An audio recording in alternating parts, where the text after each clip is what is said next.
We would like to welcome you all here as living beings on planet Earth, with all that you are and bring with you today.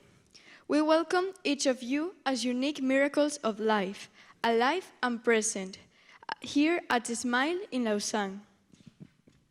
We're similar in many ways. We each have a body, we each breathe. We each have a heart that is beating. And we also have differences. We invite each of you to welcome these differences, and we believe that our differences are a strength. Different perspectives are necessary to get the deeper understanding, wider connection, and higher intelligence that we must create together when we face the challenges that everyone from our generations were born into, no matter where we come from or where we live.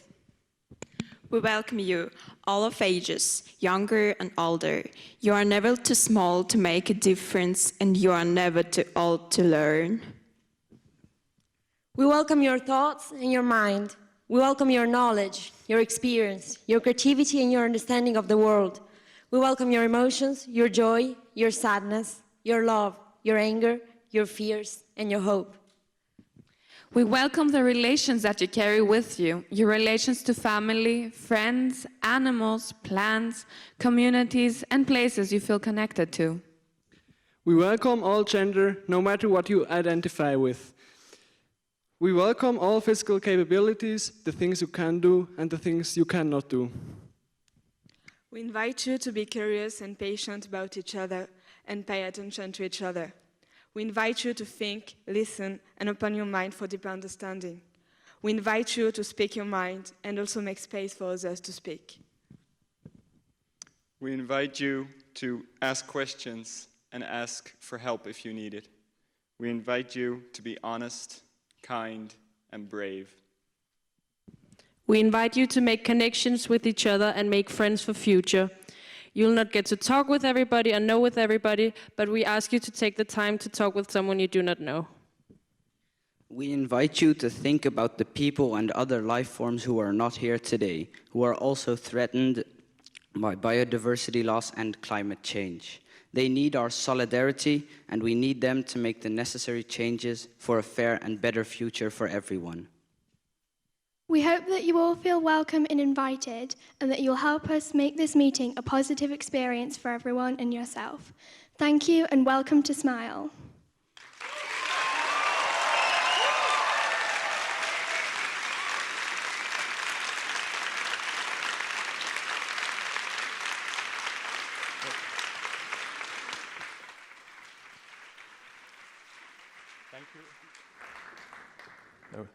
Thank you for the participants for this inclusive welcoming.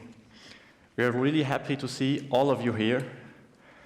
And now Lukina will welcome you on behalf of the organization team of the SMILE and bring you a message that we received for you.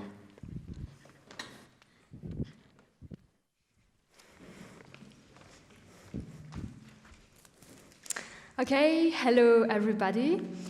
So we, as the organization team, we are really, really happy to finally discover all of your beautiful faces and have you here. So well done to everyone who found the place after lots of travel and didn't get lost on the way.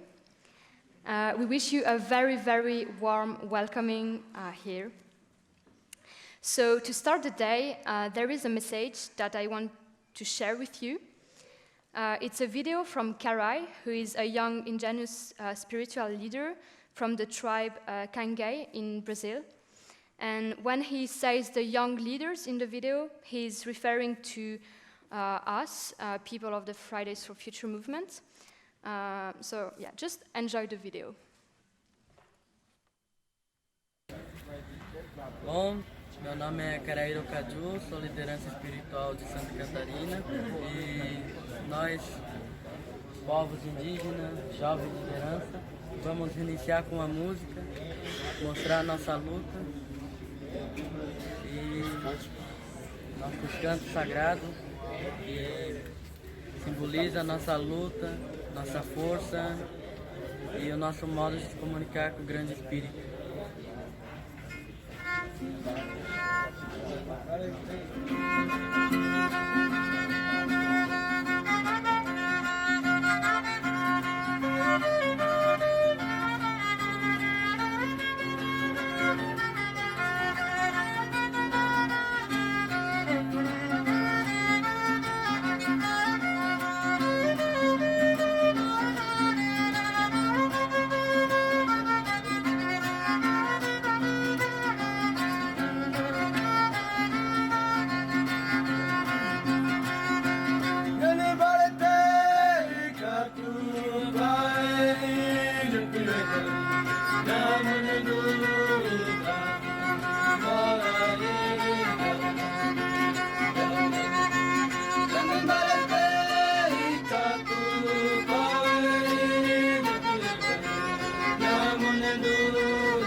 Essa é a apresentação.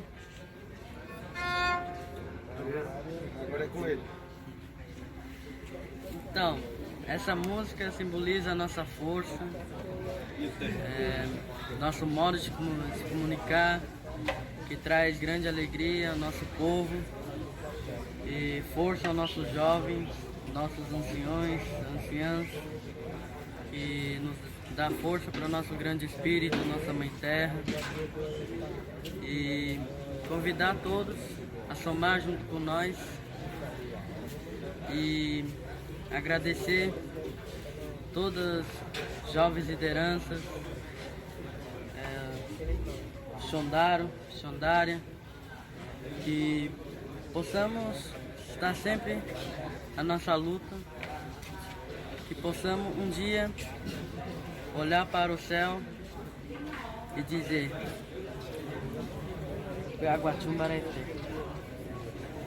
que traz a força e a felicidade. E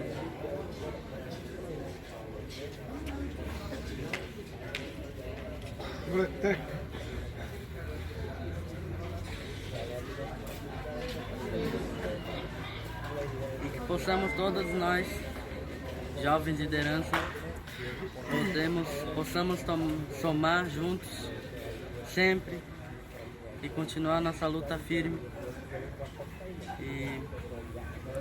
e que essa luta nunca será em vão. Nunca nos esqueceremos do que somos e do que somos capazes. E agradecer a todos. Xondário Coelho, RT.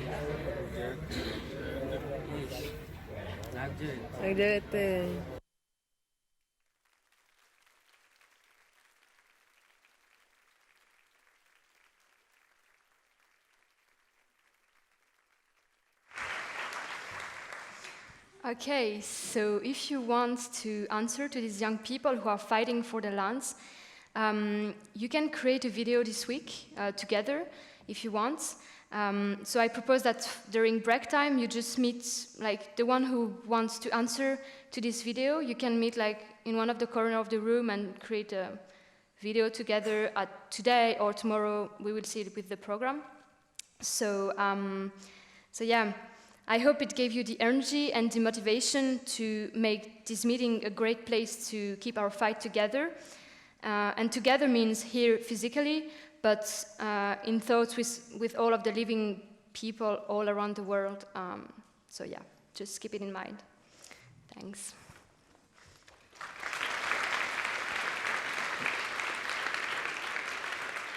Yeah. As you will see during the week, the organization team has done a great work for this meeting, so as many other people who supported us. This whole meeting would not have been possible without all the support from different levels. Now, we would like to thank the University of Lausanne, which is hosting the meeting and sharing their knowledge for free. Please welcome on stage Nuria Hernandez, Director of the University of Lausanne.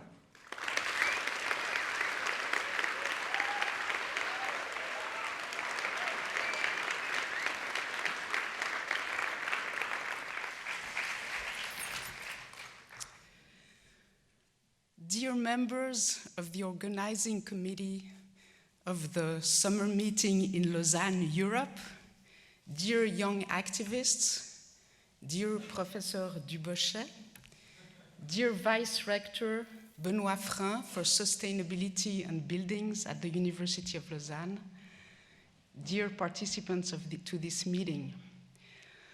I'm just back from vacation. I hiked along the glaciers of the Morteratsch and the Perse in High Engadine. I used to do that every year, but I hadn't done it for about 15 years. These two glaciers used to meet like two rivers flowing into a single river. These two glaciers do not meet anymore. They have receded so much that there is now a gap between the Perse glacier and the Morteratsch glacier. The other thing that happened during my vacation is that the temperature in Paris hit 40 degrees, more than 40 degrees Celsius, for the first time that temperatures have been recorded. All this to say that when Vice Rector Frein asked the members of the rectorate whether the University of Lausanne would be ready to welcome this meeting this summer, we had to think for a very long time. I think for about 30 seconds. All this to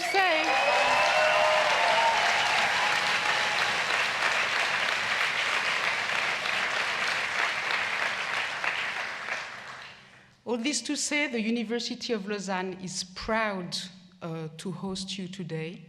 We hope that it will inspire other universities to do more for climate change, against climate change, I guess. And we wish you a very productive meeting today and the days to come. And finally, as a personal message, I would like to salute your courage, to salute the courage of the young generation. I think it's perhaps the first time in history where the interests of different generations are so different. It doesn't matter to me what happens to the climate. It happens a huge deal to my children. I happen to care for my children, but it doesn't seem to be a very general feeling. So I salute you. Have a great meeting.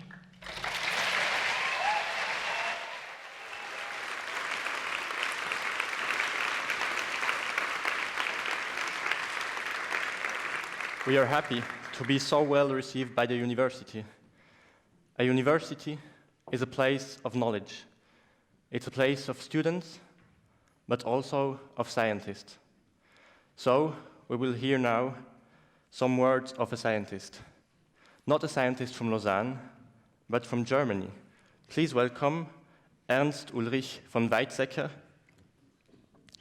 Mr. von Weizsäcker, former co-president of the Club of Rome, will present us some facts to remind us why we are all here. Thank you.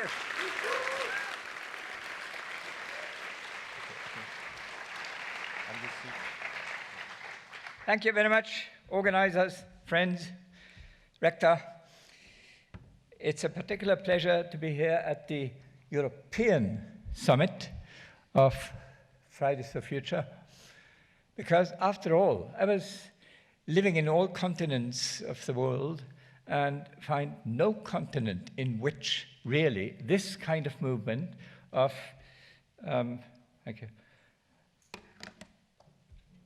Fridays for Future could have emerged. So it's fantastic. It's diversity, as has been highlighted by the introductory row of young people. So I'm extremely happy, thanks to the organizers, and thanks to all of you in the movement. I'm representing the Club of Rome, an old organization, more than 50 years old, and some 45 years ago, they came up with the limits to growth as a warning. 30 million copies were sold. It was a tragedy and a huge shock to the business world and to politics, because growth was, of course, the holy thing. Everybody was for growth, and still is. That is the scandal. And you are putting the blame on them, and this is great. There was a second big report, the first global revolution, but it's forgotten because the global revolution took a different way in the wrong direction. So now, my friend Anders Wickman from Sweden and I took the initiative 5 years ago to do a new sort of big report with 3 chapters. Part 1, come on, don't tell us the current trends are sustainable. They are not. And the second, come on, don't stick to outdated philosophies, which most people do in the world. And the third is, come on, join us on an exciting journey towards a sustainable world. So we need the harsh, painful diagnosis and then enthusiastic, pragmatic, political things. Come On was also a strategy gift to the new co-presidents, two ladies of the Club of Rome, Dr. Mamphela Rampele from South Africa and Sandrine Dixon de Clèves from Belgium. And they are now in the steering room, and we try to advise them. Well, the core of Come On is the distinction between the empty world and the full world, coined by the earlier World Bank economist, Herman Daly. In the empty world, that everything was sustainable. It's fine. Human economics was small and the world was large. Today, it's the opposite, and this is not sustainable. The full world we now call the Anthropocene, and it's a new development. When I was a boy of 5 years or so, we were still living in the empty world, and now we definitely are in the full world. On the left-hand side, you see 10 pictures of what was growing exponentially. And the green charts are the reaction of nature. The higher, the worse. And you are fighting it. That's good. The current trends in the Anthropocene are in no way sustainable. For instance, climate, huge disasters all over the place, including in Japan. A big wave of a typhoon threw the cars parking at the shore through the air, smashing them to the next concrete wall. And Hurricane Florence, same month, a big flood at the East Coast. Those are wild horses. They have to swim. And in 2019, things are not better at all. In India, a huge drought, same in Australia, etc. Oh, wait a moment. And then, of course, as you know, Greta Thunberg from Sweden was observer, involuntarily, of 28 huge wildfires in Sweden. That, however, exaggerated the resonance of what Greta had to say. Thank you, Greta.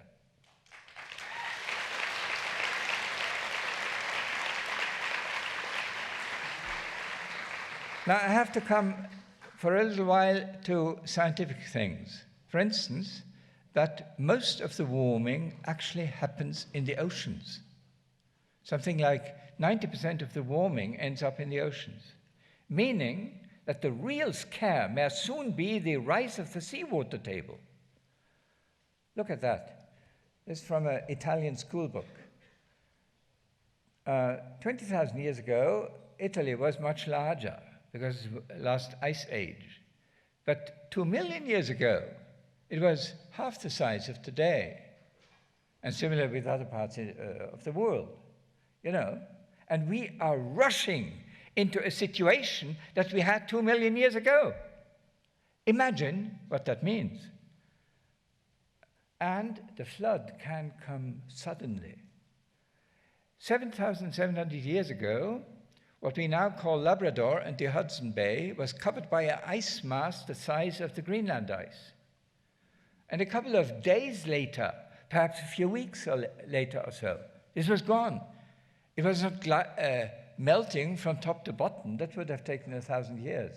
But it simply mechanically broke. It was gliding off in the ocean. We know this time as the deluge of the Bible. Imagine. Some 1.3 billion people on Earth, 0.8 billion of them alone in Asia, are living directly at the ocean coast. Imagine 1 billion refugees. I mean, the European countries nearly collapsed under the pressure of 1 million. This is 1,000 times more. Different thing. One of the young guys said biodiversity. Absolutely. I mean, there is a calculation of the body weights of vertebrates. We humans are also vertebrates. 67% of the body weight of vertebrates in the full world are our slaughter animals, you know? And 30% is we ourselves, and 3% is left for wild animals. Have you ever heard that? Isn't that a scandal? Of course, we're very happy with the Paris Climate Agreement, but how do typical countries like Switzerland or New Zealand or so react? The first reaction worldwide is, okay, let's do something more on climate, but it's going to be very expensive, so we need a lot more growth. That's the typical reaction in all countries of the world. Is that the right answer? I suggest not.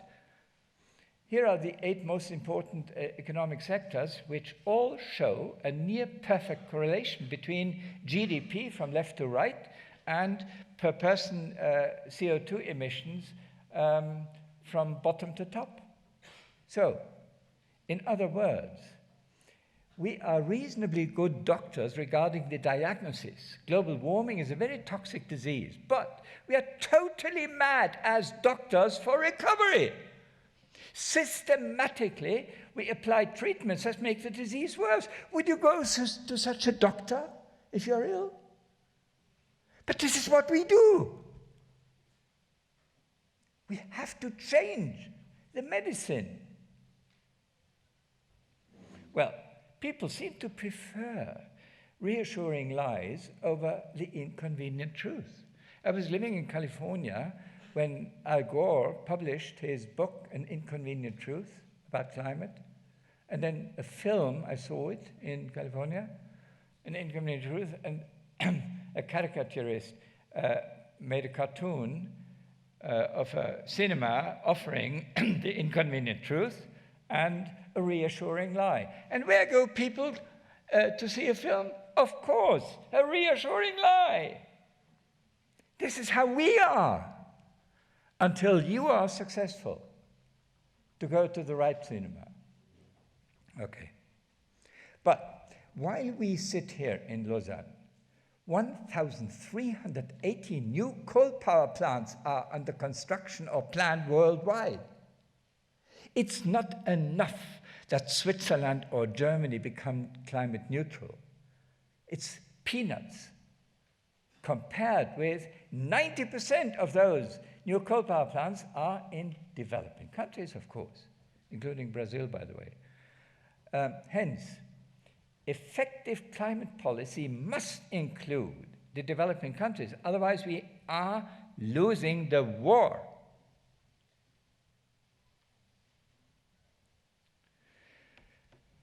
There has been one proposal developed for the Copenhagen Climate Summit 2009 by the German Council for Global Environmental Change, the so-called budget approach, in which they say all countries have a per capita identical right or license for polluting the atmosphere.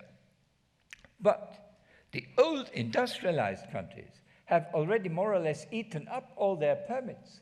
So, if they want to burn further, they have to go shopping into developing countries. It's the green countries here.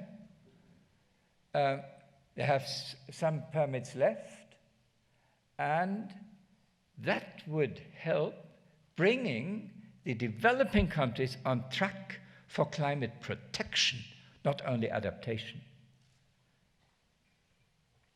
That's a surprise. The budget approach would make it lucrative in developing countries to accelerate the transition to renewables and efficiency and sell the respective permits to the north.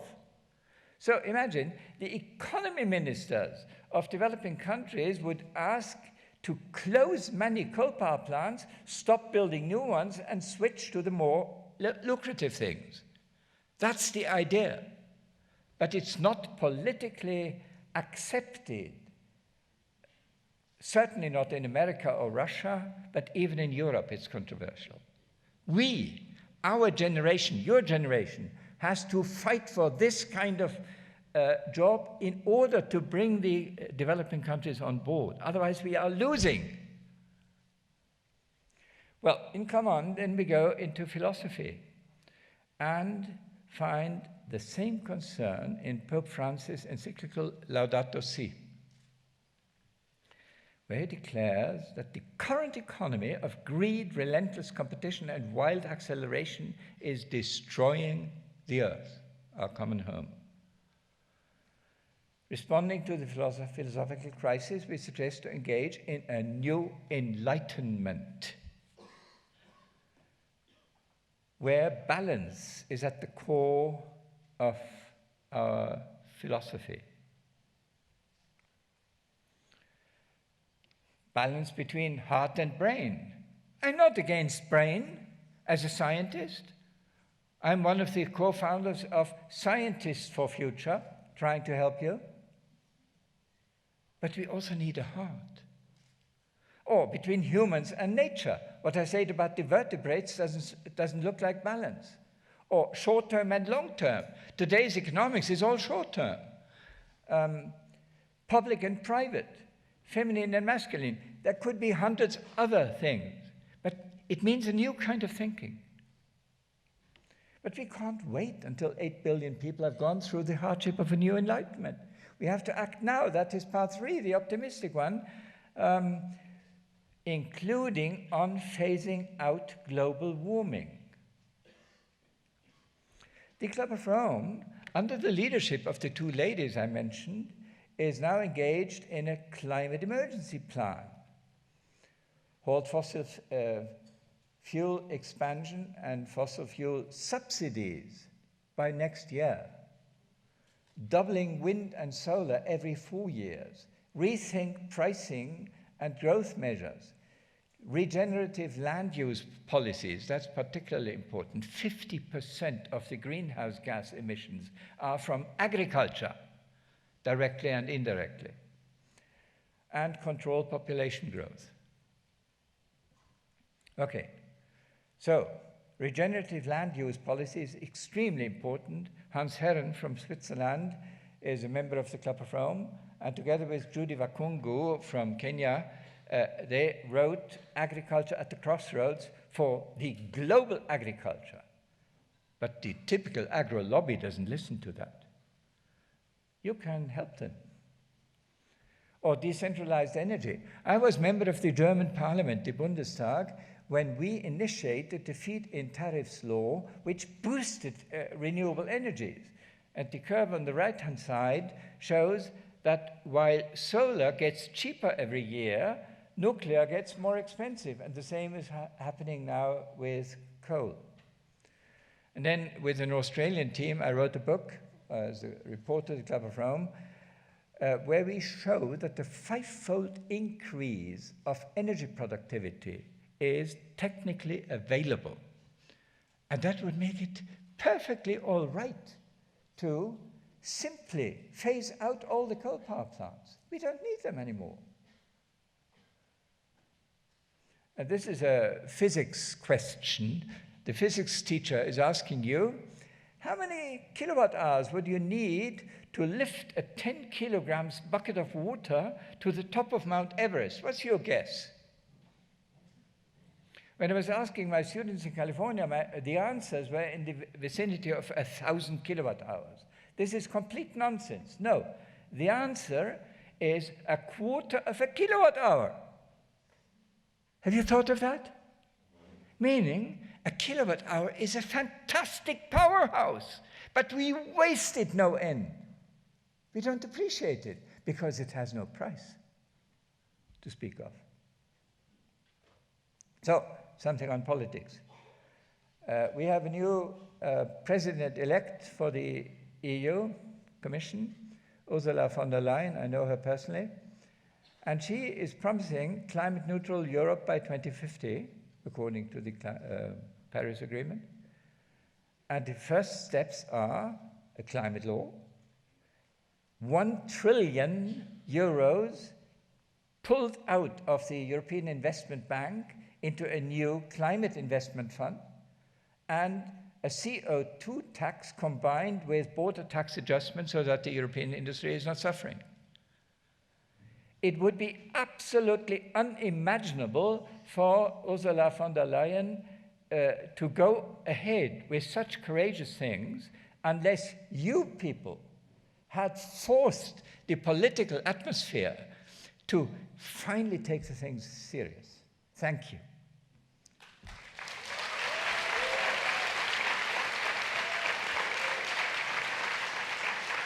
Regarding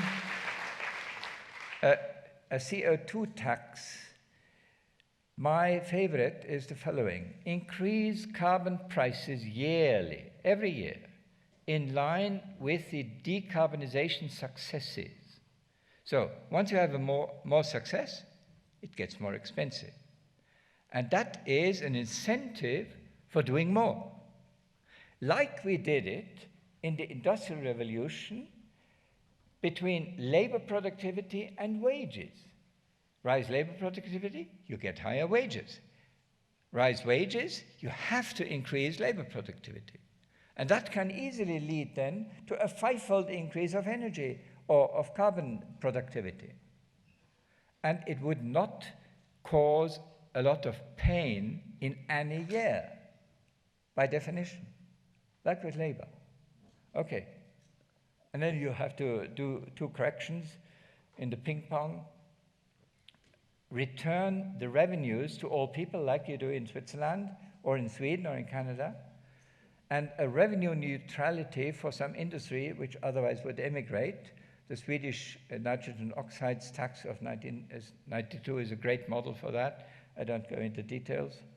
Greta could do. So the new carbon ping pong would trigger a much accelerated advance of decarbonization. Carbon neutrality within 20 or 30 years would become feasible. Thank you. Fridays for Future.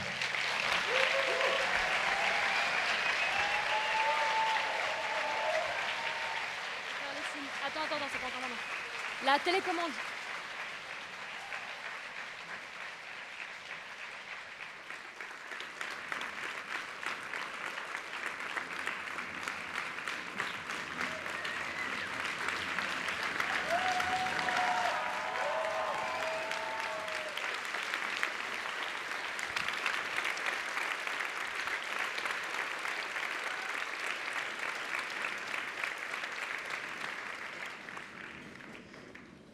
Thank you for this really interesting input. I think we should keep this information in mind during the whole week. Now let's come back to us and to the meeting in itself. Luki now will present you the idea and the goals of the week.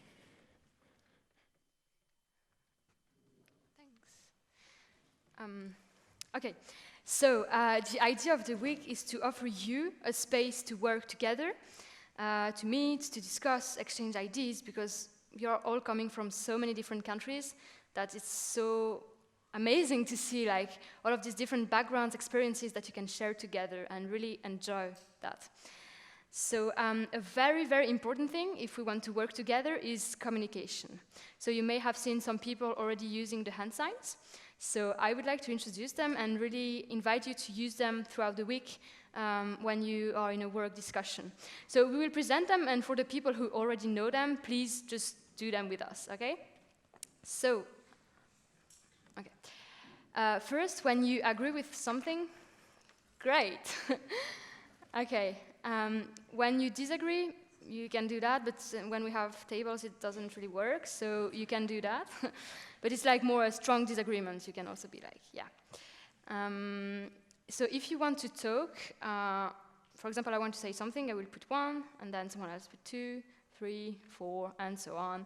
And when I'm finishing to talk, like then he can talk, and just respect the order. You know, it's nice have this order. If you have a direct answer, you can do that. But please don't use it to cut the order, you know? You can just not go like before everyone else. It's really because you have a direct answer. If you have a technical point, you do like a T. Yeah, and it's to say something which is not really linked to the discussion. So for example, oh, it's raining, close the window, you know, or this kind of stuff, yeah. If someone is taking too much time, yeah, okay, it could be a bit offending, yeah. So you can also like do that, which means go to the point, just feel the atmosphere and use the right one. If you have a language problem, because you are all speaking so many different languages, do an L, and just ask like if there is a word you don't understand, or if someone is speaking too quickly, really like ask. We are all here and we are patient towards one another, so just say it loud.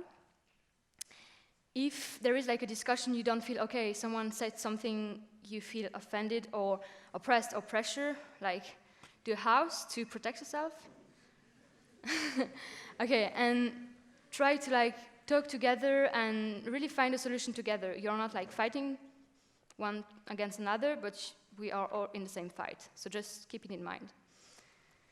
And when someone said something that touched your heart, make a little heart. Yeah. Okay. Great. Okay. So we've finished with like the hand signs. Really use them whenever you want, and also like you can use them when you want to clap. You can also just do that, so we don't have too much noise. Okay. So during this week there are two main goals that we want to put forward. So it's pretty clear: relationships and guidelines. So the first one is really to create links between all of you, because it's really important that we have strong relationships in order to overcome the climate crisis together. It seems pretty obvious, but yeah, we really strongly invite you to talk to each other, and because there is no Wi-Fi at the accommodation, human beings are there, you know. So yeah. More seriously, this week is a huge opportunity to talk with many different people, so just, yeah, be open and talk together. We also invite you to notice the things you have in common and not focusing that much into the differences, because we also have differences, but you can keep that in mind and just focus on the common things you all have together. The second main goal is to define some guidelines. That will be a huge work this week. So these guidelines need to clarify how do we define ourselves, what do we want, what do we demand, and all of these questions, and how do we coordinate better all together, basically. So we all know how bad the situation is, and we will do our best to make things improve the quickest we can. But I mean, it takes lots of energy, and be aware of it and take care of yourself also during the week. Thanks.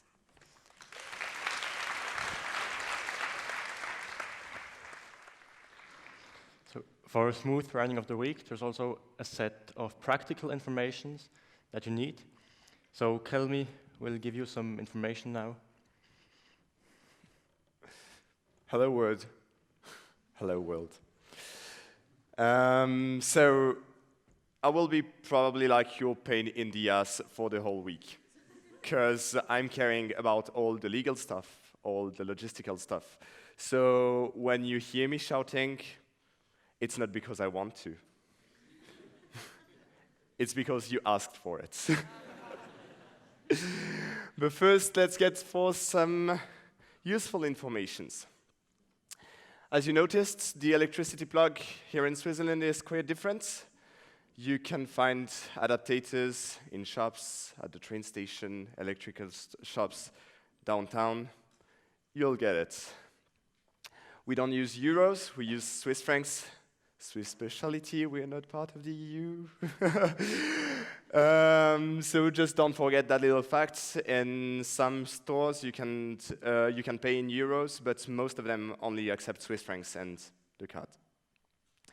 Also beware the facts, we are not part of the EU, so we are not included in your phone abonnement, monthly pass, whatever you call it.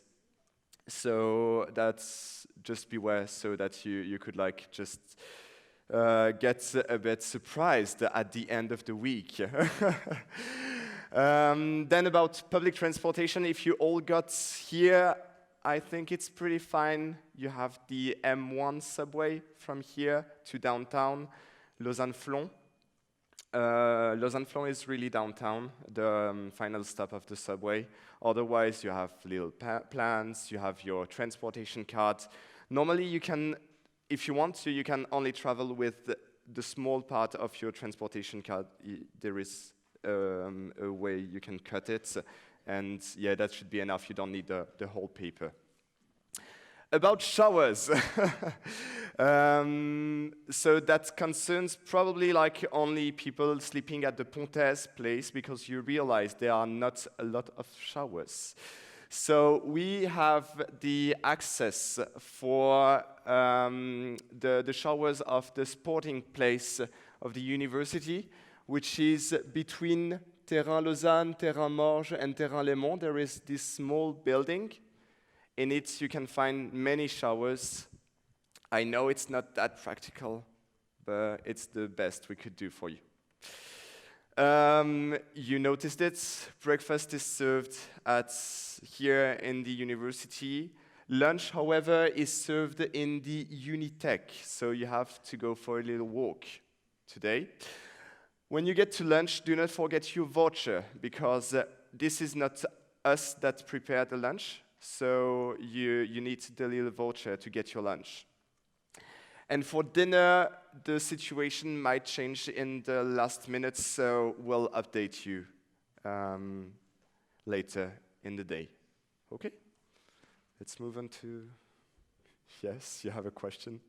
Just real quick, because I heard that some of the program also overlapped into the lunch break. Yep. Is that a problem? Normally, like, the lunch break is from 12 to 2 p.m. So probably, like, you should have time to come to the restaurant and get your lunch and then come back or whatever, like. Okay? Just a little reminder about the code of conduct. Yes, Andreas? Oh, yes, sorry. That was about the program that might come into the lunch break. So if the lunch is from 12 to 2, so probably like you have enough time, even if your workshop is a bit longer than planned. Okay? Just reminder about discriminations.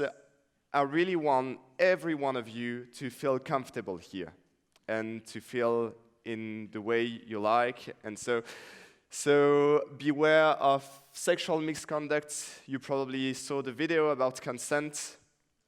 LGBT plus QI oppression and phobia. Please avoid any kind of remarks that could be hurtful for people from these communities.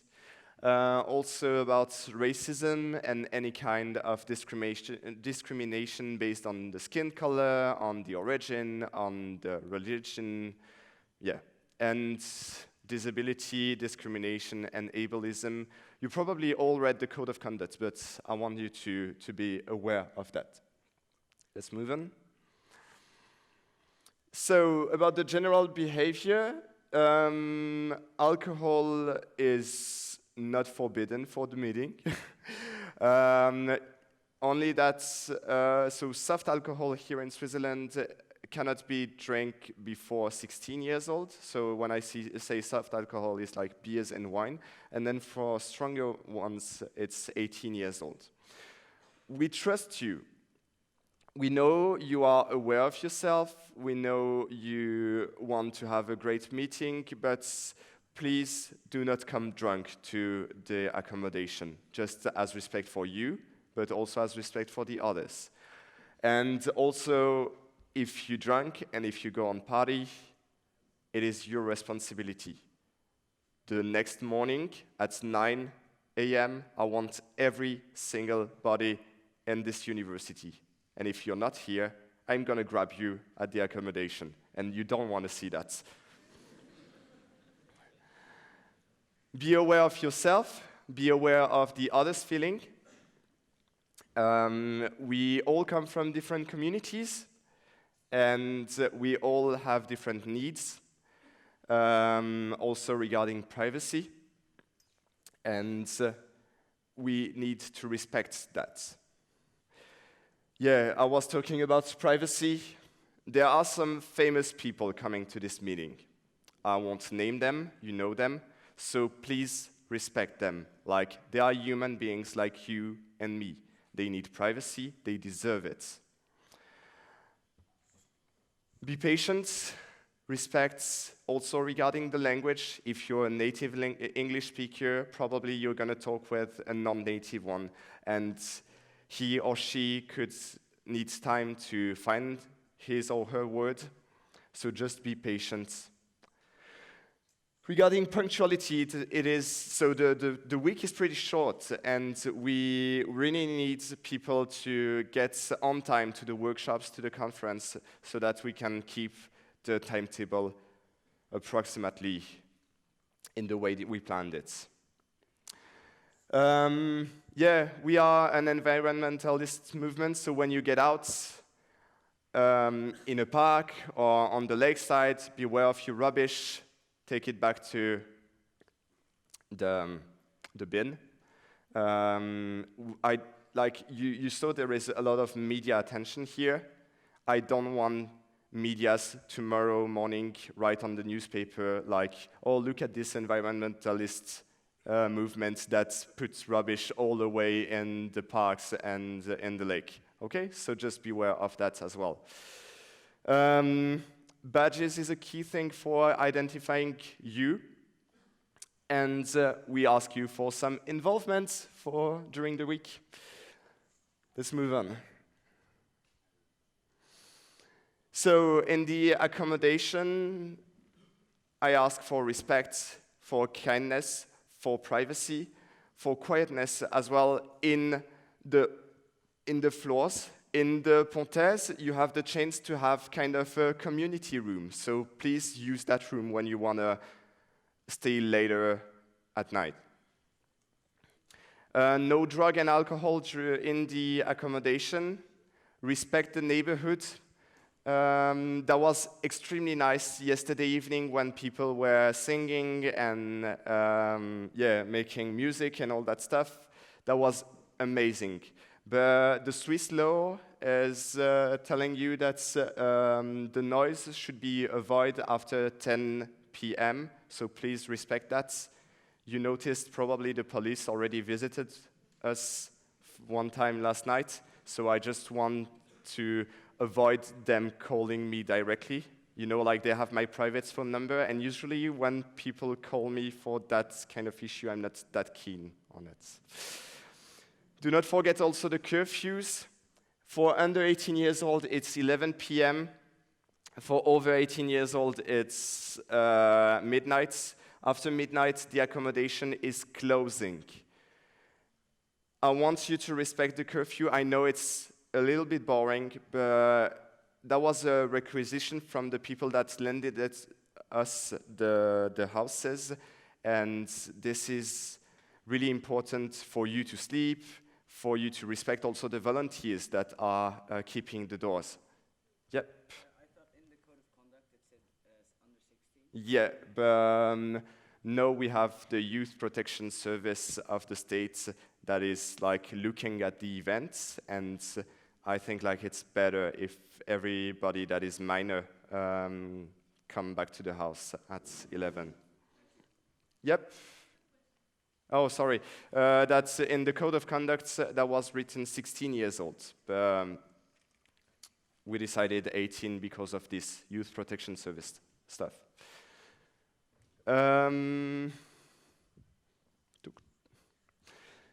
So when you're walking downtown, please be in at least a group of 3 people. That is kind of important for you to be safe. So Lausanne is a safe city, but just to assure that that no one is alone, that it is better if you respect that 3 people's rule. Respect also the smoking areas close to the centers. There is a care room and a care team in that building. That is room 415. If you don't feel that good, or if you need like mental support or psychological support, there is a team that is here at room 415. There are some coaches as well, so it's pretty cozy, it's pretty silent, it's pretty quiet. Please do not use that if you miss sleeping time. If you miss sleeping time, you go to bed early the next evening. You don't use the quiet room, care room in the university, please. It's just for respect for the ones that really need it. There is also this parents group, so 1 parent from each delegation that is available, and you have our emergency number on the back of it. Yep. Can move. Yep. So, just a little thing about debates. Debate with kindness. Respect every opinion. Every opinion is valuable. Respects other opinion. The problematic of climate change and of environmental issue is pretty wide, and we all have different opinion on how to solve that.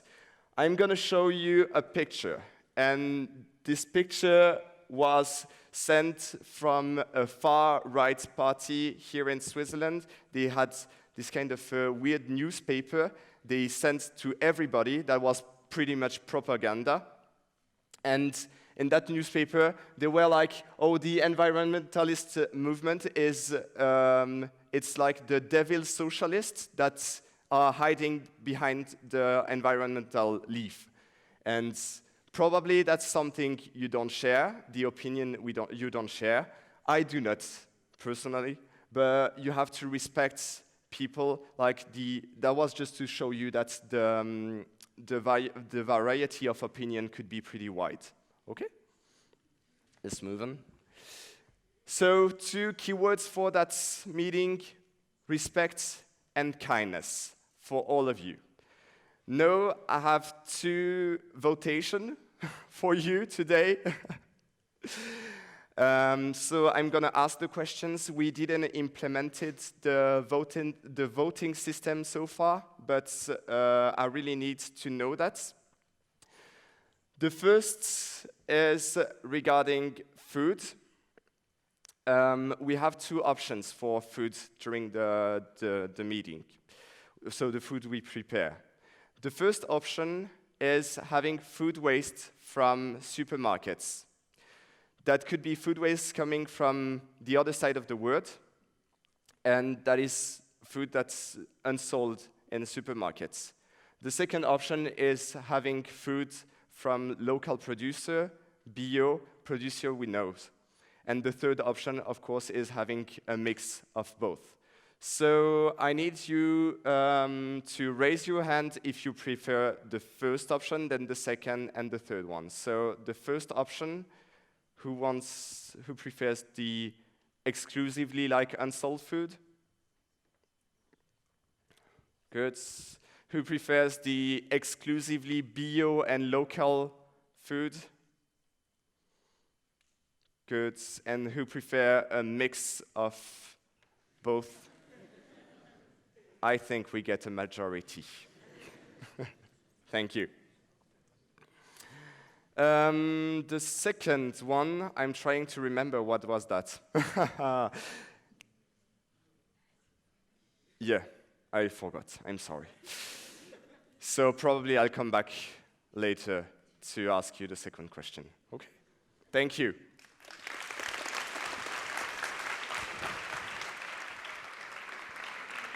Yeah. Thank you for this information. Keep it in mind, and also check the info chat on Telegram for important information during the week. After this practical information, you probably also want some information about the program of the week. So Elias, we're all wondering, what are we going to do this week? This week, there are 3 main activities. One is strategic plenaries, like we'll have in a few minutes. 2 is the open forum, that are group discussions. And 3 is a strike on Friday. Wait, so you mean we have a strategic plenary in a few minutes? Yes, exactly. We will be working on the 3 documents about our values and principles, our strategic and operational goals, and our demands. What documents are you talking about? You have received the document by email a few weeks ago. Everyone could suggest their idea and add it to the list. The working group strategy has already worked on them. So, what are we going to do with the documents? Well, we're trying to reach consensus about all proposals that have been suggested. That will be hard. How are we going to do that? In a few minutes, we will ask you to work by groups of 5. With sticky notes, you will be able to comment the proposals. Oh, so you mean white is for questions? Yes. Green for comments? And red for disagreements? Yes, that's it. But today is only the beginning of the whole process. There will be 2 other strategic plenaries on Wednesday morning and Thursday afternoon.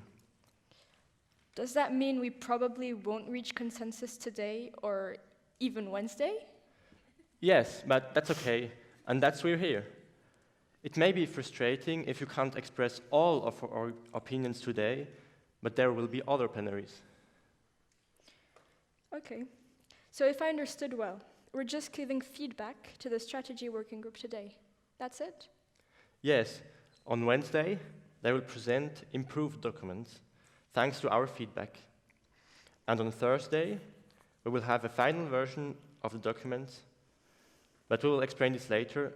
Don't worry about the details now. Okay, so that's one part of the program, but you said open forum. What does that mean? To make it short, the open forum sessions are group discussions about topics you participants suggest. And if I have an idea, why can I suggest it? This afternoon, we will have a plenary to choose the discussion topics for Thursday and Tuesday. Okay, and what happens in the discussion groups? So, there will be 3 different times. Tuesday and Thursday, we'll have self-organized discussions about a specific topic. I hope there will be some guidelines or a framework to build on and structure the discussions. Yes, in fact, there will be guidelines and a framework in every room. That is the framework you will find in your room. And what if, after we discuss a discussion topic, we get an idea for the strategy documents? That is where the 2 activities can meet. On every framework, there is a space especially for this, because you may gain some knowledge about a topic and have an idea for a proposal for the strategy. I heard there will be some guests. Is that true? Yes. At the same time as the open forum discussions, we have guests who will come to give workshops and talks. Where can I get more info about the guests? Next to the final program of the week, there will be a description of every speaker and workshop, and on the website also. And what if we need help about scientific facts, for example? There are some experts who may come to your discussion group to share some of the knowledge. And what if I can't find them?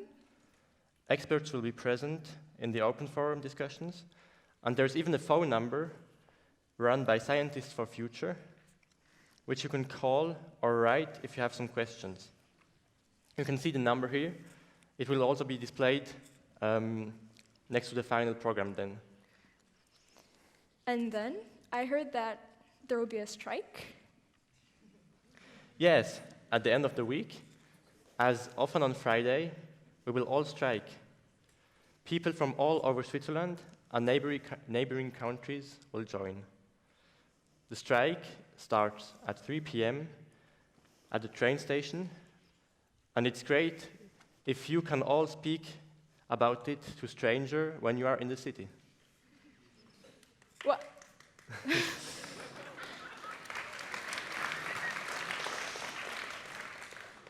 And what happens after the strike? After the strike, there will be a tiny festival with music and food, and we'd love to see you all of there too. Okay. I have a last question. What do we want? When do we want it?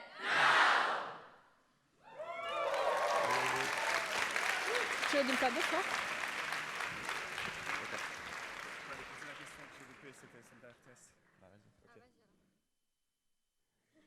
So now I finally got my memory back. Sorry. This is only concerning the community accommodation, so Pontaise and Étape. We had a request from the Swiss National Television to make reports and to come and visit the accommodation, but we cannot take that decision as a committee. We need you, because you're living in this place, to tell us if you're okay with that or not. It is your choice, and we'll accept the choice of the majority.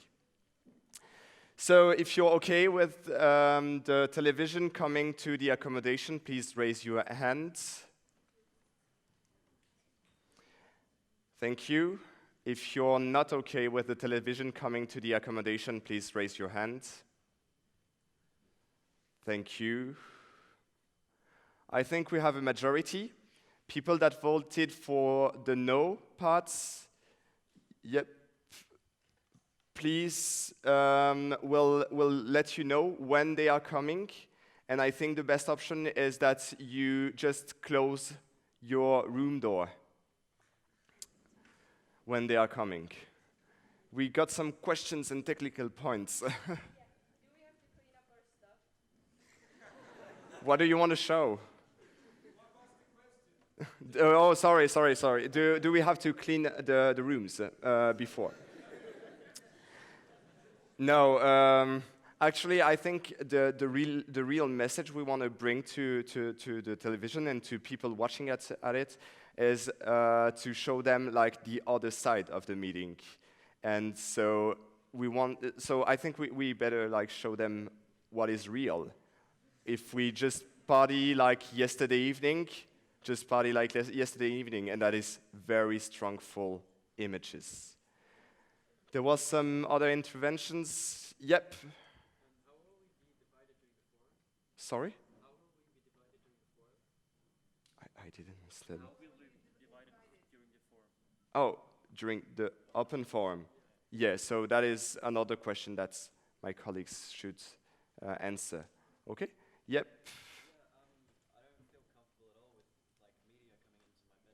Okay.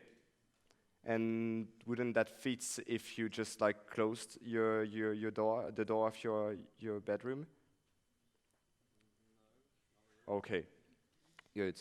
So probably we'll ask them to go visit the other place. Okay, that's good. Thank you to all for your attention, and I'll let my colleagues come back to the rest of the plenary.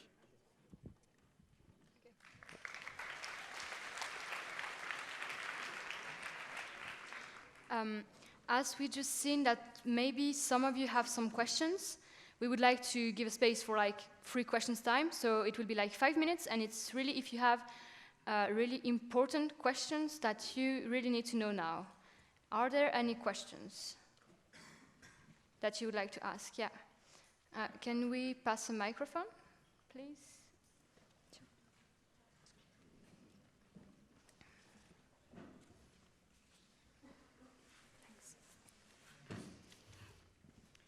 I'm a bit confused about what the decision that was just made to not go to that building, or I'm not sure what was said, but I personally don't have a problem with the media coming. I have a problem with making the decision as a majority in this large group, and I don't feel people can be comfortable to express that they don't want that. And I think it's a personal space where people live, and I'm a bit concerned with that decision now happening here in the group to have media come into the sleeping places. I don't know exactly, but yeah, I feel it's not something we can just decide right now here. The idea may be to make it more easier. We can like ask to a room, and media just go in that room, and that room needs to be okay. Like everyone in that room needs to be okay. Would that be like a consensus in between? And if you have special problems regarding this topic, this report they want to do, will be available. So we need to give them an answer by the end of the day. So we'll be available during the whole day, and just come to one of us in the committee, and we'll try to find a solution that everyone likes, so that you don't have the pressure of the whole room. Yeah. Good? We need some microphones here, please. One is here.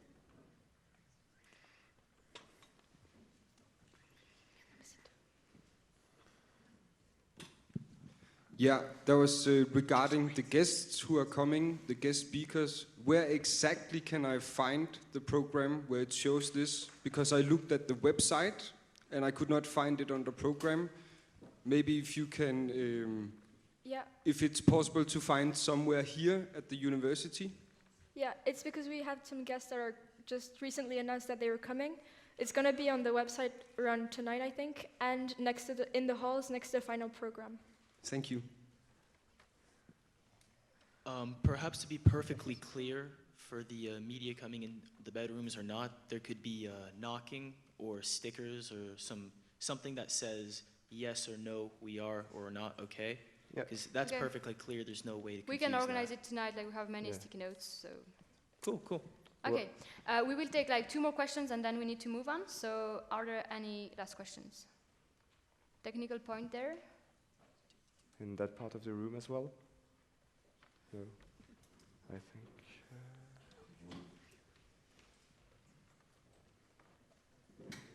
Yes, just a quick question. Like, the video work group was supposed to have a meeting at 10:05. When is it going to be? Where or when? When basically it was during the first half of the strategic thing. So Yes. when is it going to be? It will start like at the end of the questions time. Okay, perfect. Yeah, you can. Thank you. Yeah. Okay, are we all good? Okay, so let's move on to the strategic plenary. So now that you're aware of how the week will go, we can start work a bit more seriously. So the strategy working group will also get some inspiration from the Strasbourg Declaration that has been made in March, when some people, 60 people, meet in Strasbourg. They will also get inspiration from there, but we will all work together to find like the best proposals that we can. So now for 1 hour, we will work on the first document, which is called Values and Principles. So to do that, here you can see all of the proposals that have been made beforehand by different people here in the room. So there are 3 things you can do. So as Elias and Lou explained before, you have 3 colors of sticky notes, basically. And the white sticky note is for writing down any question that you have about the proposal, or if you need, where is the white one? Yeah. So if, Yes. Huh? So, if we have a proposal that says climate strikes will change the world. It's an example. Yeah, it's an example. And I have a question. What are climate strikes? Could you clarify this for the proposal? So it's really much if you have any questions, if something is unclear, if you need more explanation, or if you don't understand something. Then you have the green sticky notes for any modifications, or if you want to add something to a proposal. I agree with this proposal, but I would rather say climate strikes are changing the world instead of will change the world. Ooh. And then the red color is for disagreements that you could have. If you want to delete something in a proposal, or if you are fundamentally opposed to a proposal, you can write it on a red sticky note. Our group disagrees with this proposal because we think we should rather talk with the politicians than strike in the streets. Okay, so now that you understood more how we will proceed, maybe I doubt that all of you read the documents. Okay. Yeah. So first, Varya, who is in the strategy working group, will present you this document briefly, so as you can get a general idea on what exactly is in that document, and you can understand a bit more like what proposals are in those documents. So Varya, you can come. Yeah. We just need like a microphone somewhere and technical points for. What? It's after all. We work and then we break, okay? Cool. Yeah. Yeah, technical point? We could have like a 1 minute break just to stand up, shake a bit. Okay, stand up, shake, and then we keep going. Plus chaud que le climat, on est plus chaud, plus chaud, plus chaud que le climat, on est plus chaud, plus chaud, plus chaud que le climat, on est plus chaud, plus chaud, plus chaud que le climat, on est plus chaud, plus chaud, plus chaud que le climat, on est plus chaud, plus chaud, plus chaud que le climat, on est plus chaud, plus chaud, plus chaud que le climat, on est plus chaud. C'est bon.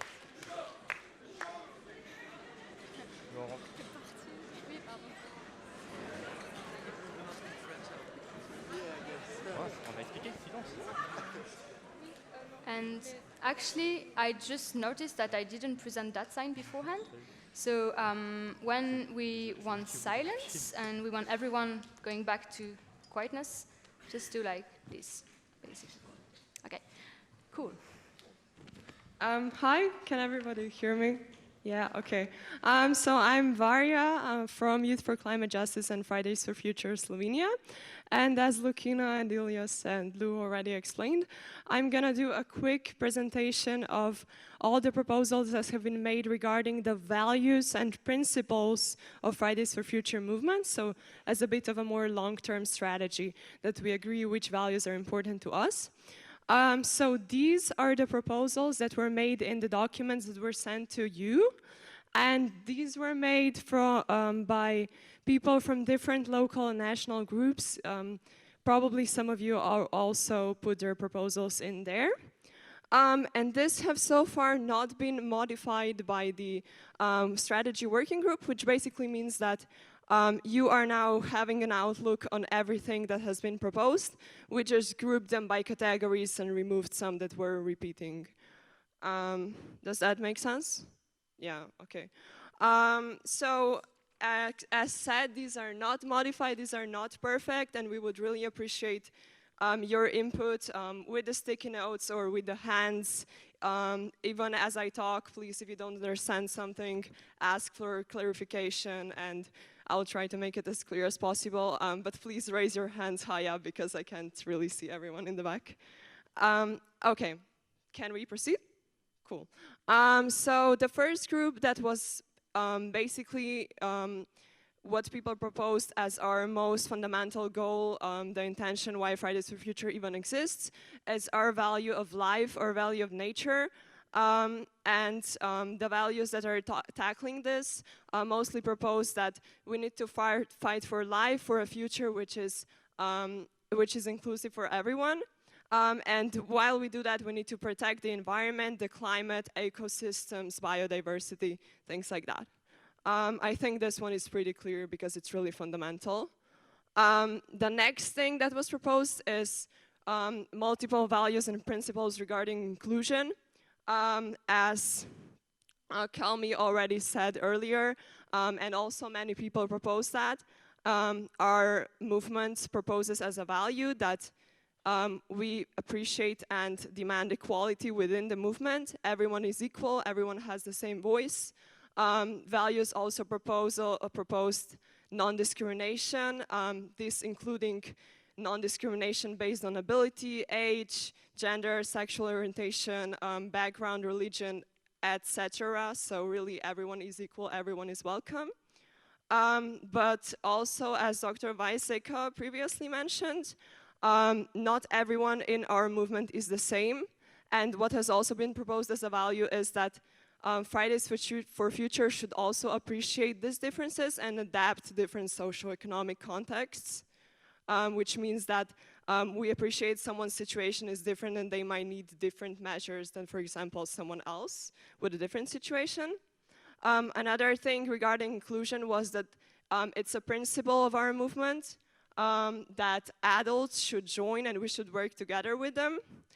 And lastly, that we also appreciate other groups who are not Fridays for Future, but for example, also fight for climate, for preventing climate change or stopping climate change, etc., even if they are not directly part of our movement. So the next, is everything clear for this group? Okay, so the next group of proposals was regarding ethics and protocols of our movement. This is basically about how we function, how we make decisions. And firstly, as a fundamental value, to protect human rights within and outside the movement, with the decisions we make, with the way we function. Secondly, people have proposed democratic consensus as a way of making decisions. So what that means is that we try to make sure that everyone agrees with something that we decide on, that there is no objection from anyone. So we discuss and debate decisions until everyone can agree on something. Another thing regarding the ethics and protocols that was proposed was non-violence. Here we had two different approaches that we can further discuss. And specifically here the issue was whether civil disobedience counts as violence or not. And you can still, you can add your opinions on that to the board later. And further thing is that basis for our group cooperation should be that we are patient, we respect each other, we communicate, and we try to improve as a movement and thus encourage communication, which is as inclusive and nice to everyone else as possible. Here also comes that we should speak the truth and cite credible sources and not make up information, and really make sure that what we are saying is true. Everything clear for this category? Okay. The next category of proposals tackled our governance and independence. The first proposal regarding governance said that we as a movement don't have any leaders, that we are a decentralized grassroots movement, which means that everyone should contribute to making decisions, and there is no one person which makes decision for other people or speaks for other people as their leader or boss. In addition to that, it has been proposed that local groups retain autonomy, which means that a local movement is not forced to do what the international movement suggests, also based on their social context or their national issues, etc. What has also been proposed is non-affiliation with political parties. Despite Fridays for Future having political ideas and being political in this sense, that we don't say, for example, this is the party we support as a movement, but we retain as non-affiliated movement. And lastly, it has been proposed that we try to work with influential people, with scientists, while at the same time making sure that they do not get a more important role or a leading role in our movement, but just for the means of getting information from them or having credible sources, etc. Does everything make sense for this group? Okay, I think that's everyone. The next group of proposals tackles social justice and climate justice. It has been proposed as one of our core values that we should ensure social and climate justice in transition to an environmentally acceptable society, which means that no one gets left behind, including workers who will lose their jobs because they currently work, for example, in coal mines, and they will not be able to do that in future, for example, if we work on such decisions, to take care of climate refugees, etc. Additionally, in the category of social justice, it has been proposed that we, as a movement, don't put pressure on individuals or individual responsibility. For example, if someone has bad environmental behavior, quote marks, that it's not their fault, because we need to appreciate some people have no other choice based on their social status, etc. But that we try to encourage them as a movement to improve their behavior, but not say you are at fault, for example. And lastly, that we should offer support systems for people who suffer from climate anxiety or climate depression. Everything clear for this group? What's climate anxiety and climate depression? Is basically, if I explain in simple terms, it would mean that some people really feel strong uncomfort or strong fear of the future because they're afraid of what will happen because of the climate crisis, which is pressuring us all. So some people are really afraid of the future to the extent where it becomes a problem for their mental health currently or their mental state. Does that make sense? Cool. Everything clear for this group? Okay.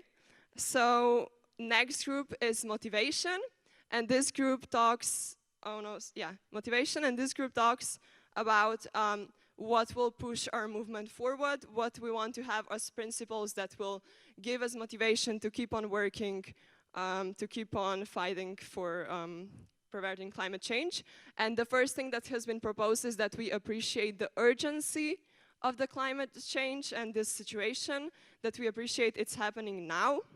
But another proposal said that nevertheless we should motivate each other to keep going, and that we should appreciate or take on a can-do attitude, in the sense that we still believe something can be done and that this can be prevented, so that our value is having this realistic optimism that we can still change what is coming. And that additionally it has been proposed that in this group, we should thus support new forms of action, and we should try to inspire each other to keep going, and maybe give each other ideas also within the movement, etc. Is this clear? Okay. Next group is youth. Here we had two proposals. Firstly, that we should empower youth leadership, which is, I think, quite represented here already, so that we work as a group where young people also make decisions and are not valued as less because they have, for example, less experience or less knowledge. And another proposal that has been made is that we should pay special care to education regarding youth that needs to learn about what they can do about climate change or how they can participate in fighting against this situation that we have right now. Everything clear here? Okay. And the last group of values and principles that we have are strategic values and principles. These are just some things that we got suggestions we should accept as principles, but are related more to the strategy. And here, firstly, it has been proposed that we should recognize that the current situation is the fault of deep flaws in socio-economic system, and that we need to work on that system in order to improve the current climate change situation and to prevent even more determining situation in the future. Another strategic principle that has been proposed is that we should share knowledge and coordinate between national groups, so to work also on the international level together and discuss and talk and share ideas, etc. Then it has been proposed that we work together with scientists, that this is one of our principles, and we ask them for advice or for professional opinion. It has been also proposed as our principle that we should limit funds or donations, for example, that we do not accept donations from companies that are really environmentally harmful, that we should be conscious who we accept money from, for example. And it has been proposed that we should encourage different types of actions to fight out this. And lastly, the last proposition that has been made in strategic values and principles is that we should appreciate the climate crisis in the sense of declaring a climate emergency and having climate crisis as one of our principles. So this appreciation or acknowledging that this is a climate crisis and we should have also a governmental issue on that. Okay, so is everything clear here? Okay, cool. So this is all for the climate, for the values and principles, and I think, Lucina, you will take from here. That's fine.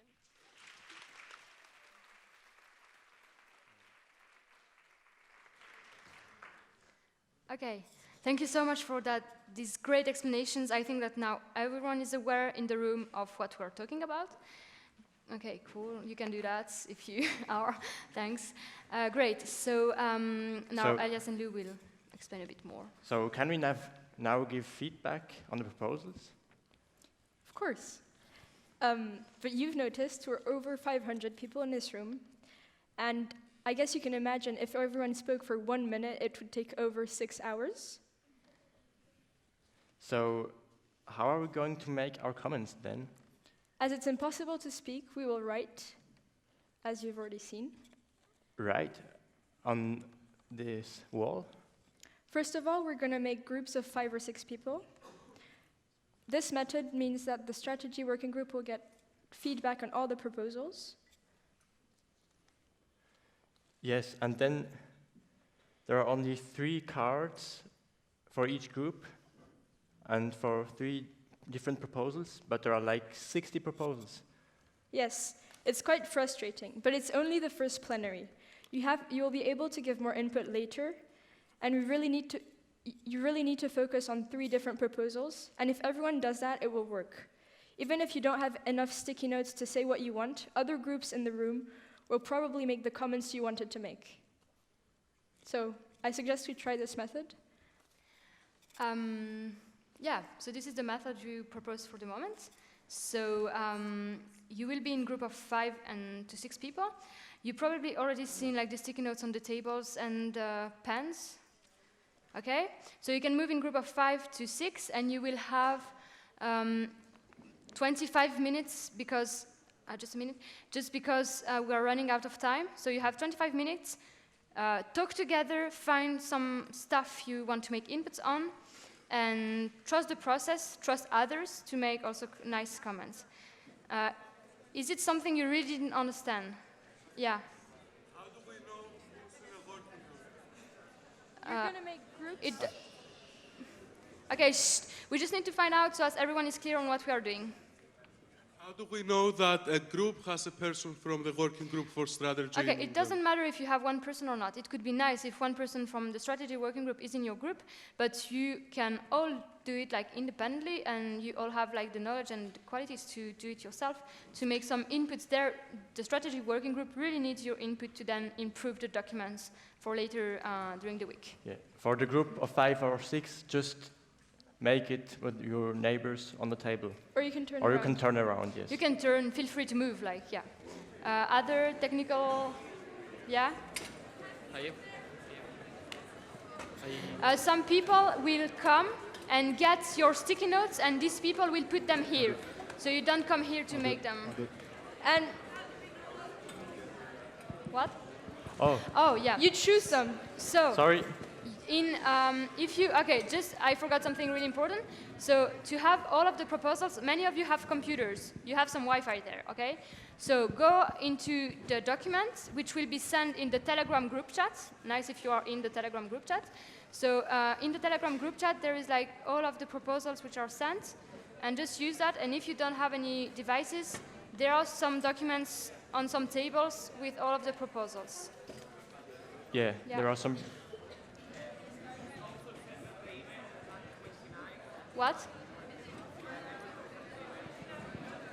You received it in the email, yeah. Okay. Yeah? And Yeah.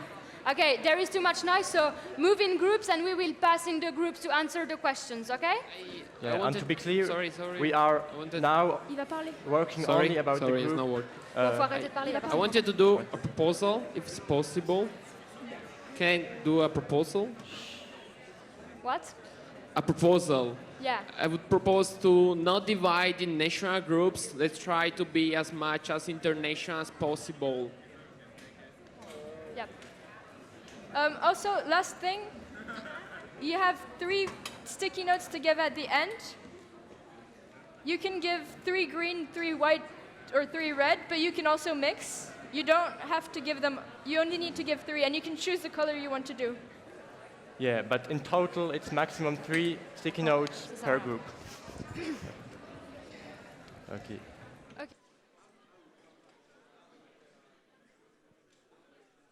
So, not all sticky notes are on the wall yet, but Maria will already do some comments about your comments. Okay. Hey guys, I'm Maria from Greece and I'm in the strategy group, and I would first of all like to thank you all so much for giving us feedback, because we're all a team and we all have to do this together. We will try to consider all of your comments. They're all great. I read through all of them, almost. I tried. So it's very important because we have to reach an ideal agreement with each other. That's why this meeting is happening. So I'm going to quickly summarize what you guys commented. On nature, you didn't agree with the... Yeah, in general, there were a lot of comments about the language, so I'm not going to say all of them because some didn't agree with nature or would like to have it as a sustainable living, for example. But there were other requests, for example, the autonomy. It shouldn't be autonomy from every group. There was a request to have common goals. I would like to clarify that these are the common goals that we are trying to achieve. Then that there shouldn't be discrimination because of bad environmental behavior. That's one of the points we have here, and the comment was that we should encourage it, though. There was a lot of disagreements with the comment on economic growth, that it should be stopped because it's not necessarily bad, or that we shouldn't mention it at all because it's a highly complex issue, or that it is too much of a political statement for us to state. Also, another comment was on the environmental work. It shouldn't be mentioned as fun, but as a necessity. Yeah, so that's what I would summarize. There's a lot more, but we as a group will try to implement all of it into the final draft of our resolution. Yeah. Thanks, guys.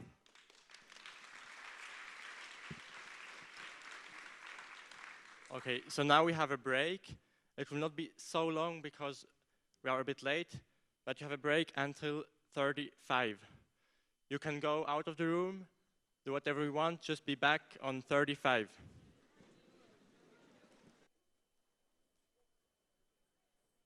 Okay, so before the break, we worked on the document Values and Principles, and now we are going to make the same process with the second document, which is Strategic and Operational Goals.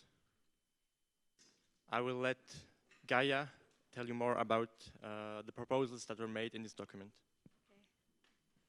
Hi everybody, I'm Gaia from Italy, and I'm gonna explain briefly what's up with the strategic goals. So as the values and principles document, we divided the strategic goals in 6 or 7 different groups. So we have labor unions, strike dates, movement structure, focus on mobilization, education, and cooperation. There were a lot of proposals, so if your proposal is not in one of those groups, it's probably in others, so don't worry about it. I'm gonna briefly say all of them, I hope. So let's start with labor unions. We had 2 main suggestions. One was the same thing that we said previously on values and principle, and it was just to work together with adults so that we can improve our movement and raise awareness in the population despite different ages, if you know what I mean. And also the second, the second thing is to work with environmental sustainability. So unions, like workers, should make sure that environmental sustainability is respected in demands they make to the government. Is this clear with labor unions? Okay, good. Nice. Then we'll talk about strike dates. A lot of you proposed that we have a strike occurring every month, which could be difficult, but that's why we're here. All of your proposals, although some they may be hard, we are here just to plan them. So we also decided to have strikes during the summer break to avoid any negative attention, especially from media, because some people think that this movement just works because students want to skip school, and we want to avoid that. Thank you. And also you proposed an internationally coordinated strike for 5 days in a row. Obviously, this one would work better with big cities that we know are, the driving force of this movement. Although local and regional autonomies are really good for this movement, we have to think bigger to improve this kind of movement.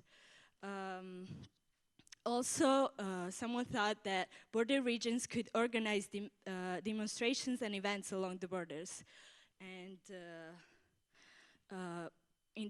we can also internationally occupy for climate, which could be a different event besides the strikes, Is this clear for the date strikes?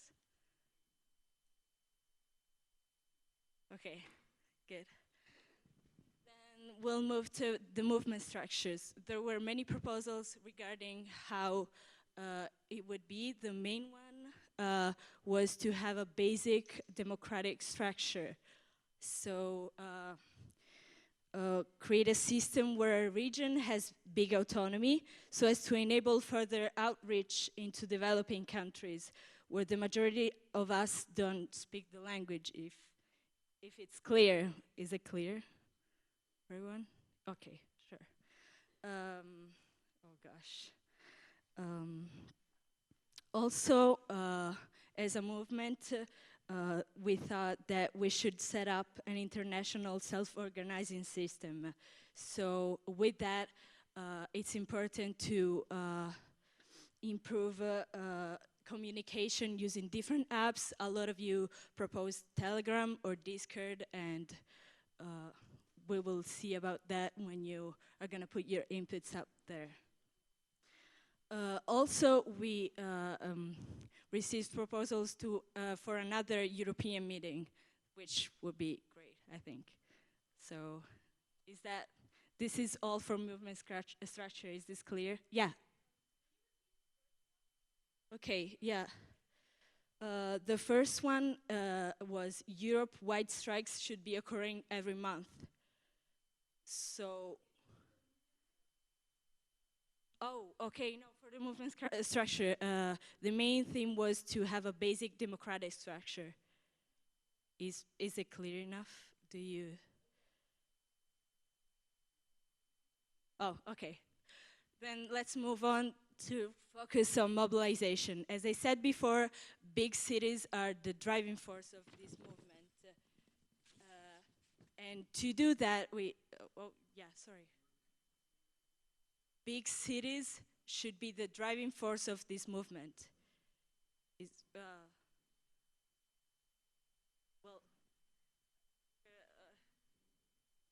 I'll keep going, okay.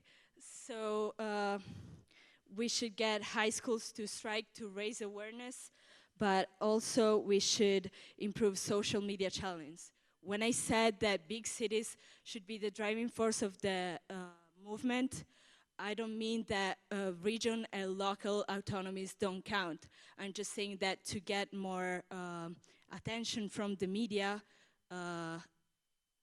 big cities should be the.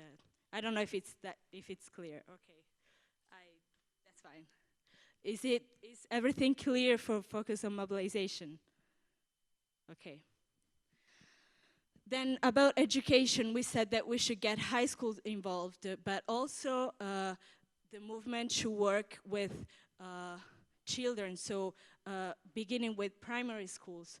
Also, it was pointed out to me that in East Europe, some countries think that the climate crisis is just a placebo effect. So we should really work on raising awareness and educating people and countries on the climate crisis. Okay, good. Then for cooperation, we should work together, and a lot of people proposed that we cooperate with movements such as Earth Strike or Extinction Rebellion. Is this clear? Okay. That's it. I think I'm done.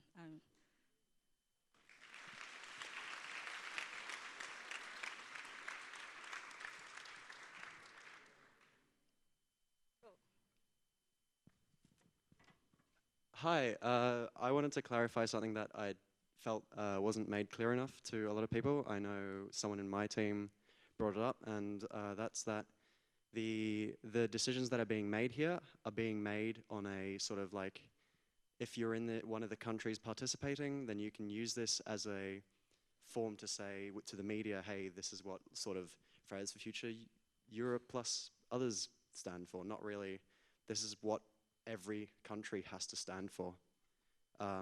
Because in that way, it becomes really autocratic. There are some countries that aren't here. Even if we say that all the countries that are here have to follow them, they become really local contexts, and we can't create a consensus-based decision on those. And yeah, there are a lot of innuendos, but I think that this hasn't been made clear enough, and yeah. Okay, so now we'll do the same process as before the break. So you will still have your sticky notes on the table and a pen to write. And you will make the groups again. It's easiest if you make the same group, I think. There's a technical point.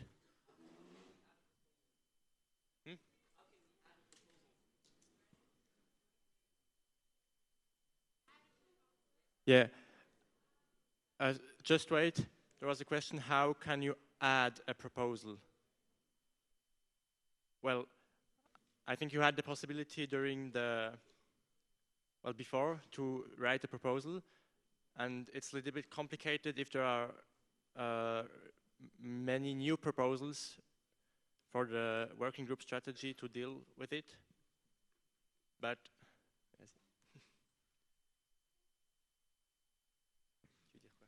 we spoke about it earlier during the open forum. In every framework, there's a space where you can suggest proposals for the strategy working group. So you'll still be able to do that when you've gained a bit of experience in the topics you want to attend in the open forum. okay, so is there other major question?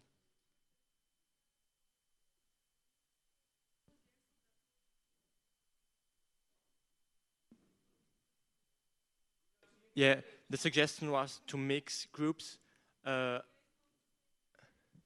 Yes, I know it would be great, but I think it takes time to form new groups.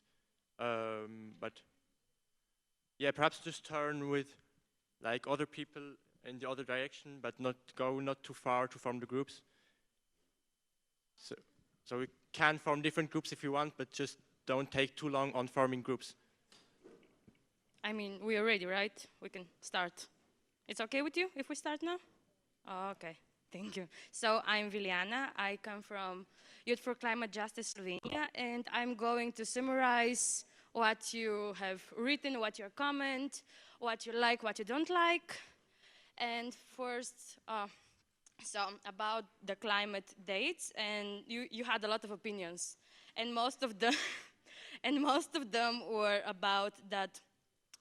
One of the proposals was if we would like to strike every month, and then someone said that we would lose our, how do I say, like, not image, but it would be better if we strike on 2 to 3 months, between 2 to 3 months, and that it would be too difficult to organize a strike every month. I mean, we all know how much work it takes to organize a strike. So the next topic was movement structure, and there was a comment that we should have more clarification on our democratic structure, and that also there was a proposal that we should make our own app, but someone said that making an app isn't a priority, and that we should use whatever we are using now. You all agree? Yes? Oh, okay. Okay. So the next one was focus on mobility. There was a lot of opinions about the big city proposal, like a lot. Like there was like no place we can post our stick notes. So to clarify, everybody said that big cities are not the driving forces of our movement. And everybody's the driving force, right? Everybody is working on Fridays for Future. So yes, applause for us.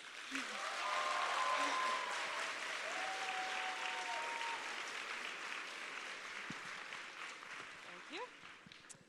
And our next topic is education.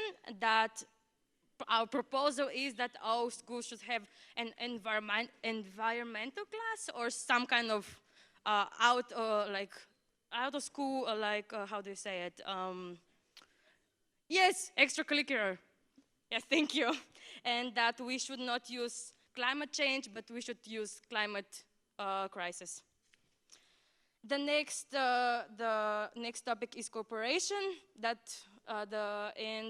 We should work on our communication between the countries and between all the movements. Question? Yes? Yes. Can someone give the boy a microphone? The boy, sorry. There were two.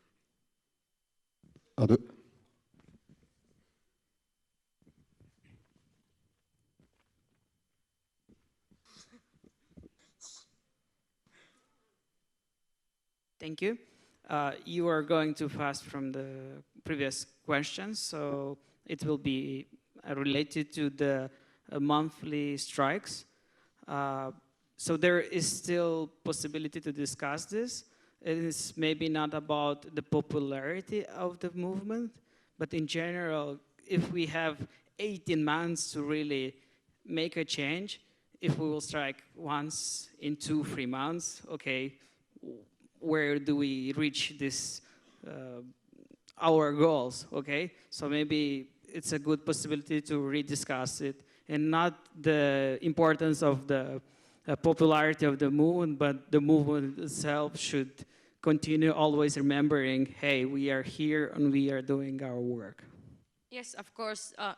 Just to answer the question, this is only our first feedback. We're going to come here tomorrow with the structure group. We're working in the afternoon. So everything that you have proposed now, we're going to work on it. And tomorrow we will bring it to you once again, and you can vote and say your opinion two more times. So another question? Yes? It's not a question, it's just only a point. We created in Italy an app for FFF, and we can expand this also for FFF Europe or FFF Global, because we think it will be really nice, because with app you have notifications and people know about what do we do and other cool things. Okay, that would be great if you're willing to do it. It would be amazing. And we could create maybe a team. We could create an international team for this app. Maybe it will be really nice. That would be amazing. If someone is willing to put work on like doing the work, it would be amazing. Yes? I was thinking about creating like a platform for us to invite each other to participate in our strikes. For example, I'm from Poznań, Poland, so I could invite people from other places in Europe, and we could just like show our friends and our strikers in the whole Europe, in the whole city, that hey, we're not only here, we're really like in the whole world. And what do you think? Can you like one more time your question, because I didn't understand. Like, what do you think of creating like a platform for us to invite each other to participate in strikes? For example, when people from, I don't know, Croatia invite people from Czechia, and it works that way. I mean, that would be amazing as well, because I mean, as young people, we go on a lot of like exchanges, youth exchanges, and stuff like that. So if you're in the city when a strike is occurring, you can always join. Would be, I mean, all those proposals, you can like write them down, and we in the structure group will work on it, and it would be like really amazing. So good idea. Thank you so much.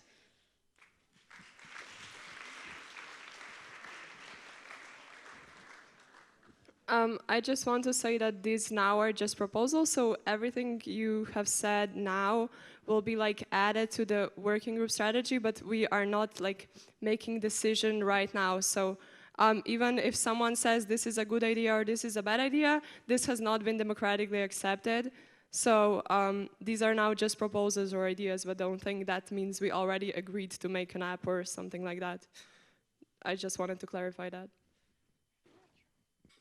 So this is only the first step towards our goals and our whatever. Yes?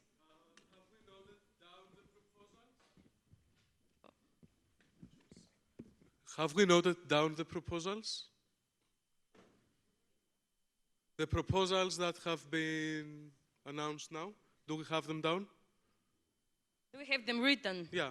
I don't know. If someone get notes, I don't think so. Yes?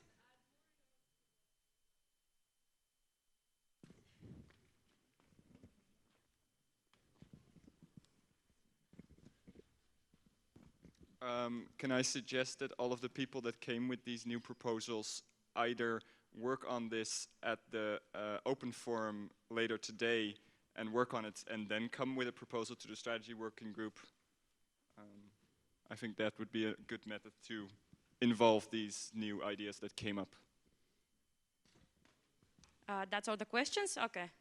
So the corporation that we should work on our communications, as I already said. Okay. Sorry. Hello, everyone. I've got just a short question. Are we now focusing only on one strike per month? Was that the outgoing point here? Okay, if it's just proposals. So. Because I don't think that we need so big strikes all the time. I think maybe we just start with smaller ones as well. Then we don't need so much work. Okay, sorry. Thank you. And the last thing I should tell is like, there was said that we should be like politically involved in politically responsible. So that's it from me. Thank you so much, and good work.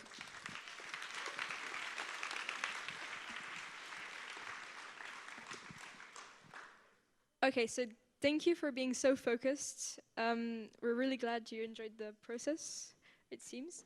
I just wanted to tell you the press conference is live streamed in this room at 12:30. Lunch is also at 12:30 in the other building, so I'll explain that later. But just you cannot eat in this room, so you can't watch and eat. For the lunch. So lunch is in the other building. You can see the plan there. We are in Amphimax, where there is like the pink square. Then you have just to go out of the building, then turn left and go straight through like a little forest, and then you see the building and there is the lunch.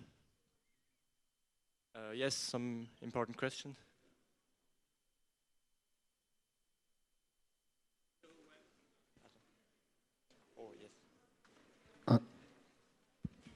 Okay. Will there be other ways to watch the press conference, and do we have Wi-Fi in the lunch building so we can watch it there? Yes, I think in the lunch building there's the same Wi-Fi as here. Or you can watch it later if you find it on the internet.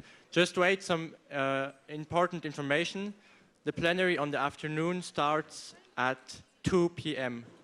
So please be back here in the same room as at 2 p.m. One more question. So do you know how long is the press conference going to be more or less? How long? Yeah. I think it's a little more than 1 hour, but you can leave in the middle if you want. I mean, here you are not disturbing anyone because it's just live streamed.